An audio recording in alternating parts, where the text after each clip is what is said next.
আল্লাহ যদি আপনাদের ভালোবাসায় সিক্ত হয়ে আপনাদের মূল্যবান ভোটের আমানত নিয়ে আগামীতে সরকার গঠন করার সুযোগ দেন, আমরা আমাদের অঙ্গীকার রাখবো ইনশাআল্লাহ। সবচাইতে নির্যাতিত দল 24 সালের 5ই আগস্ট রাতের বেলা বিধ্বস্ত কেন্দ্রীয় কার্যালয়ে ঢুকে বলেছিল, আমরা কারো উপর থেকে প্রতিশোধ নেব না। আমরা আমাদের কথা রেখেছি, কারো উপর আমরা প্রতিশোধ নেইনি।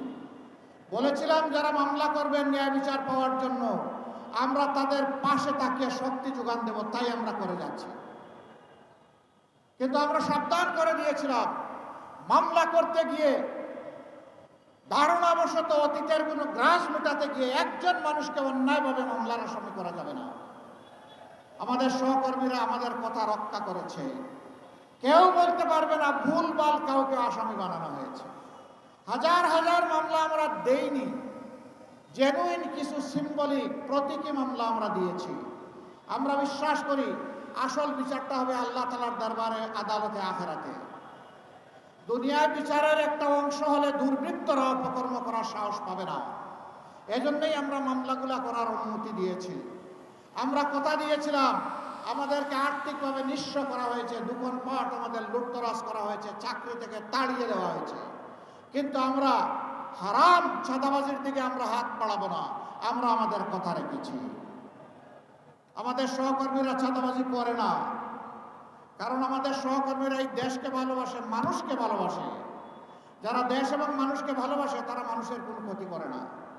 আমাদের সহকর্মীরা আল্লাহ তাআলাকে ভয় করে।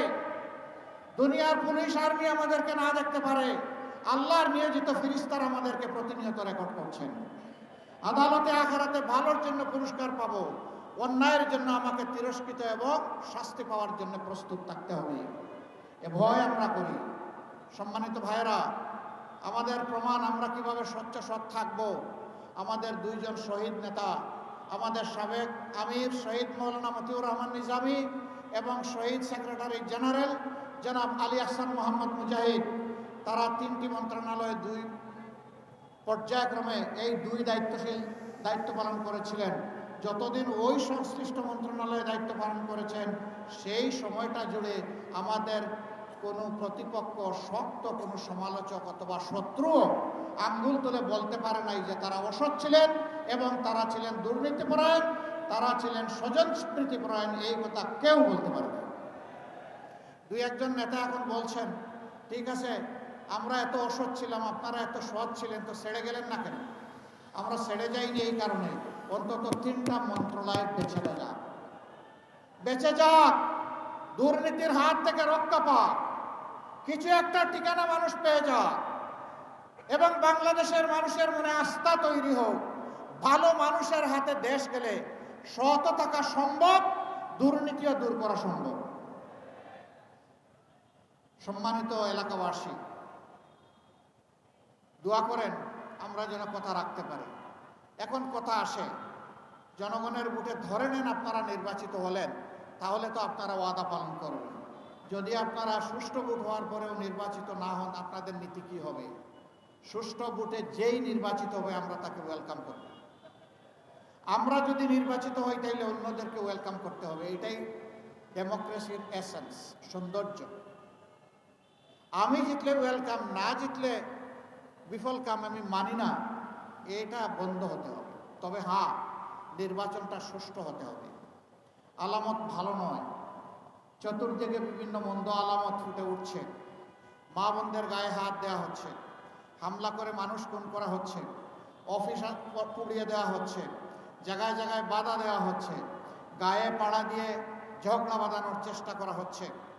আমরা নির্বাচন কমিশন এবং সরকারকে বলতে চাই, আপনারা বলেছেন সুষ্ঠু এবং ইতিহাসের সবচেয়ে শ্রেষ্ঠ নির্বাচন আপনারা উপহার দেবেন।